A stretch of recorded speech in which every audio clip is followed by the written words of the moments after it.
Social networking sites, సామాజిక అనుసంధాన వేదికలు. ఈ మాట వినంగానే మన మనసులో మొదటగా వచ్చేది ఫేస్బుక్. యువత జీవితంలో ఫేస్బుక్ ఒక ప్రధాన భూమిక పోషిస్తోంది. ఇటువంటి ఫేస్బుక్ పైన ఇప్పుడు అమెరికాలో కేసులు వేసేశారు. ఫెడరల్ ట్రేడ్ కమిషన్ ఫేస్బుక్ గుత్తాధిపత్యం చేస్తోంది, యాంటీ కాంపిటీషన్ ప్రాక్టీసెస్ చేస్తోంది. ఫేస్బుక్ తనకి పోటీ ఎవరు రాకుండా చాలా పన్నాగాలు పన్నుతోంది. మొత్తం బిజినెస్ని, సోషల్ నెట్వర్కింగ్ మార్కెట్ మొత్తం ఫేస్బుక్కే పూర్తిగా డామినేట్ చేసేసింది. కావాలని ఫేస్బుక్ ఒక స్ట్రాటజీ ఫాలో అవుతుంది, బై ఆర్ బరీ. తనకి పోటీ ఎవరైనా వస్తే ఆ సంస్థని కొనేయటం, ఆ నెట్వర్కింగ్ సైట్ని కొనేయటం, లేకపోతే దాన్ని పూర్తిగా నిర్వీర్యం చేయటం. ఇదే ఫేస్బుక్ యొక్క దురాలోచన అని చెప్పి అమెరికాలో 46 రాష్ట్రాలు అగ్రీ అయ్యి ఫెడరల్ ట్రేడ్ కమిషన్ వాళ్ళు ఫేస్బుక్ పైన కేసు వేశారు. ఫేస్బుక్ వల్ల కన్జ్యూమర్ చాయిస్ తగ్గిపోయింది.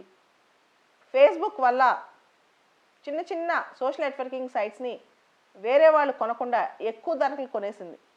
ఉదాహరణకి 2012లో ఫేస్బుక్ $1 బిలియన్ పెట్టి ఇన్స్టాగ్రామ్ కొనేసింది. అప్పట్లో ఇన్స్టాగ్రామ్లో కేవలం 13 మంది ఎంప్లాయీస్ ఉండేవాళ్ళు. అదేవిధంగా 2014లో ఫేస్బుక్ వాట్సాప్ని కొనేసింది $21 బిలియన్ పెట్టి.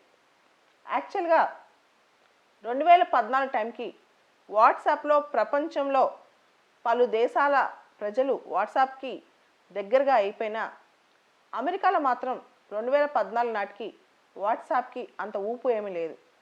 అటువంటి పరిస్థితిలో కూడా తనకు కాంపిటీషన్ వస్తున్నారేమో అన్న ధ్యాసతో ఫేస్బుక్ ఇన్స్టాగ్రామ్ని, వాట్సాప్ని కొనేసింది. వాటి యాక్చువల్ ధరల కంటే ఎక్కువ పెట్టుకొనేసింది. ఎందుకంటే మిగతా పెద్ద కంపెనీస్ వచ్చి కనుక ఈ వాట్సాప్ని, ఇన్స్టాగ్రామ్ని కొంటే ఆ కంపెనీస్ కొత్త కొత్త టెక్నిక్స్తో సోషల్ నెట్వర్కింగ్లో ఫేస్బుక్ని పడగొడతారని ఫేస్బుక్ ఒక దురాలోచనతో ఈ పని చేస్తుంది. అయితే ఎక్కువ కాంపిటీషన్ ఉంటే కన్జ్యూమర్ చాయిస్ ఎక్కువ ఉంటుంది. ఎక్కువ కాంపిటీషన్ ఉంటే ఇన్నోవేషన్స్ పెరుగుతాయి. ఎక్కువ కాంపిటీషన్ ఉంటే ప్రజలకి ఎక్కువగా రకరకాల కొత్త కొత్త కాన్సెప్ట్స్ తెలుస్తాయి. కానీ ఫేస్బుక్ అసలు సోషల్ నెట్వర్కింగ్లో కాంపిటీషనే లేకుండా చేస్తుంది. ఇది దురాలోచన కాదా అనేది ఒక పెద్ద క్వశ్చన్. ఫేస్బుక్ ప్రకారం ఇన్స్టాగ్రామ్ తను కొనేటప్పుడు కేవలం 13 మంది ఎంప్లాయీస్, వాట్సాప్ తను కొనేటప్పుడు కేవలం 60 మంది ఎంప్లాయీస్. అయితే ఒక బేబీగా ఇన్స్టాగ్రామ్ని, వాట్సాప్ని కొనుక్కుని ఇప్పుడు దాన్ని పెంచి పెద్ద చేసినాక ఇలాంటి కేసెస్ వేయటం సబబా అని చెప్పి ఫేస్బుక్ అడుగుతోంది. ఇక్కడ క్వశ్చన్ ఏంటంటే, మోనోపోలీ చేసేస్తే ఒక బిజినెస్ని మొత్తం తనే ఆక్యుపై చేసేస్తే ఆ బిజినెస్లో ఇంకెవరు అడుగు పెట్టకుండా చేస్తే, అడుగు పెట్టిన వాళ్ళని కొనటమో లేకపోతే వాళ్ళని బలహీనం చేయటమో చేస్తే చివరికి లాంగ్ రన్లో ఏమవుతుంది? ఇదే క్వశ్చన్. ఇక్కడ మనం ఒక ఉదాహరణ గుర్తు తెచ్చుకోవాలి. 2 సంవత్సరాల క్రితం కేంబ్రిడ్జ్ అనలిటికా అనే అంశం వెలుగులోకి వచ్చింది. కేంబ్రిడ్జ్ అనలిటికా అనే సంస్థ ఫేస్బుక్ ద్వారా మన ప్రైవేట్ ఇన్ఫర్మేషన్ సేకరించి, మనకు సంబంధించిన డేటా మొత్తం సేకరించి ఆ డేటాతో అమెరికన్ ప్రెసిడెన్షియల్ ఎలక్షన్స్ని మ్యానిపులేట్ చేసిందని చెప్పి వార్తలు వచ్చాయి. అంటే ఒక సంస్థ మొత్తం మన డేటాను కలెక్ట్ చేసేసుకుంటే అదే అన్ని సోషల్ నెట్వర్కింగ్స్ని కంట్రోల్ చేస్తే మనిషి జీవితం తీసుకెళ్ళి ఆ ఒక్క సంస్థ చేతిలో పెట్టినట్టే. అయితే ఫేస్బుక్కి ఇంకో గొప్ప ఆలోచన ఏంటంటే, ఇన్స్టాగ్రామ్, వాట్సాప్, ఫేస్బుక్ వీటన్నిటిని కూడా ఇంటిగ్రేట్ చేస్తే ఇంకా కన్జ్యూమర్స్కి కనెక్టివిటీ బాగా పెరుగుతుంది కదా అని చెప్పి. ఆలోచన బాగానే ఉంది. ఈ కనెక్టివిటీతో పాటు ప్రైవసీ ఇష్యూస్లో కూడా మనం ఫస్ట్ ఆలోచించుకోవాలి.